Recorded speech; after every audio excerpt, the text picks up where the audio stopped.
చీకటి తర్వాత వచ్చే వెలుతురు చాలా ఆనందాన్ని ఇచ్చినట్లుగానే కష్టాల తర్వాత వచ్చే సుఖాలు కూడా ఎంతో సంతోషాన్ని ఇస్తాయి.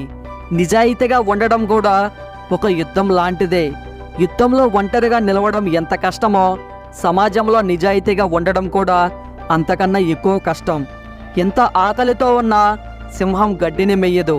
అలాగే కష్టాలు పరంపర చుట్టుముట్టిన ఉత్తముడు నీతి తప్పడు. జీవితంలో ఏది మనకు ఎదురొచ్చి ఇవ్వదు, మనమే ఎదురెళ్ళి తీసుకోవాలి. బాధ నుంచి సంతోషాన్ని, ఓటమి నుంచి గెలుపుని.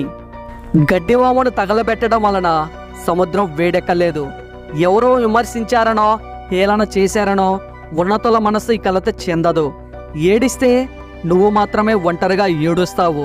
నవ్వితే ప్రపంచమంతా నీతో కలిసి నవ్వుతుంది.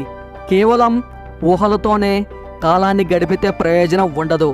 నారు పోసినంత మాత్రాన పంట పండదు కదా. ఆశనెప్పుడు కోల్పోవద్దు. మన ఈ రోజుటి ఆశయాలే మనం ఊహించే రేపటి వాస్తవాలు. భవిష్యత్తు అనేది ఎప్పుడూ ప్రశ్న లాంటిదే. దానికి సమాధానం నీ తెలివి, నీ ధైర్యం మీదే ఆధారపడి ఉంటుంది.